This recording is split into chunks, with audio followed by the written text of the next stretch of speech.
Hey guys, Troy Barrett here, and in today's video, I'm going to be talking about what it was like being an emo in the mid-2005s. Now make sure you stick around because at the end of this video, I'm going to be sharing with you the photo that represents me the best back in that time.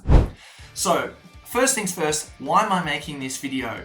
Well, a little while ago, my wife told me, she said she'd been online and she'd seen, basically on YouTube and Instagram, a bunch of these younger kids that are really getting into old emo music again, and not only enjoying the music, but she said she'd seen a lot of talk in videos or comments about how these kids really wish they were back in that whole emo time. Now what's funny about that is that I kind of find myself being like that with 80s metal.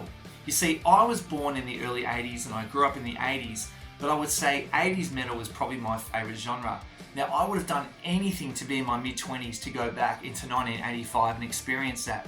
And I find a lot of these kids now are sort of saying the same thing. So, I thought I'd do a video about what it was like actually living in that time. So first things first, where did emo music come from? So if we look back at the history of rock for a little bit, we've got at the end of the 90s, we had the whole new metal sound. So we had bands such as Korn, Machine Head, Cold Chamber, Limp Bizkit. They had all that sort of metal with the groove metal sort of involved. Then after that, it kind of steered into sort of pop punk, skater punk sort of stuff. So late 90s, early 2000s, we had huge bands such as Blink-182, Sum 41, Bowling for Soup, NoFX, throw in Avril Lavigne, and so bands of that nature.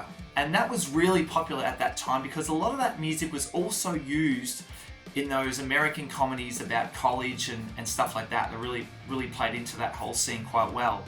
And so coming out of the early 2000s, that's when this whole emo and slash scene started to happen. So it was kind of like the same pop punk sound, but you had an introduction of more an aggressive guitar sound, more dissonant sort of guitar riffs, and also the introduction of more screamo vocals. Now some of the earlier bands that came out of this scene at the time were bands like The Used, AFI, Story of the Year, My Chemical Romance, and there were some of the bands that were sort of really prominent within that time. Now within that scene, which I would say probably ran at its peak from maybe 2003 to 2009, 2010, you also had these other sub-genres that came about. So you had emo, then you had screamo, and then there was kind of metal, metalcore, hardcore, and it went on and on and on, but it all was under the one umbrella of this whole emo scene sound. Now some of those other bands that were more metal bands were more Bullet for My Valentine, Trivium, Killswitch Engage. Now those bands did really well also, even though they weren't actually sort of emo bands. Now, much like the 80s, the emo scene had a very distinguishable dress sense.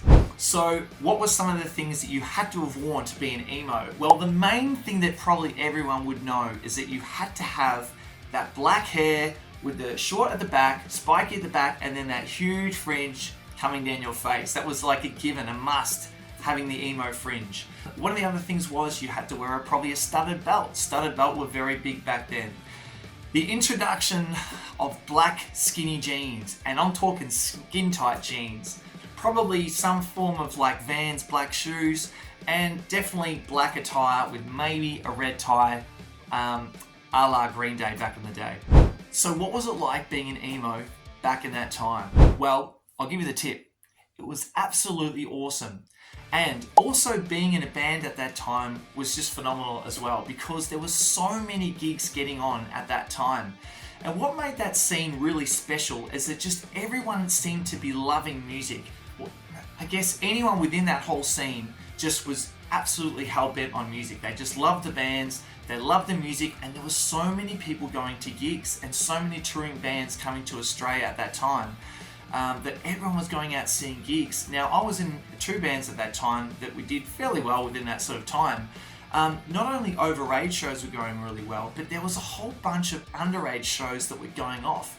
Now, we'd get booked to play sort of basketball stadium size events that would have a huge stage And I mean, there was anywhere between 1,000 to 2,000 kids that would turn up to watch these gigs. So it was just absolutely awesome. So it was a really, really fun time to be around. Now, in the last couple of years, there has definitely been a resurgence within that whole emo community. There's a lot of bands now that back in the day that are hitting 20-year anniversary marks. Now, whether that be they've been a band for 20 years and they're celebrating that, or they're celebrating their debut album that's 20 years old. I've definitely noticed in the last couple of years there's been a lot of bands such as the Used or Story of the Year that have been touring again, celebrating those milestones. And I guess for people like me that were back in that scene, it's been a huge draw card to go out and see those type of bands live. Now, what did I say I was going to show you guys at the end? Oh, that's right.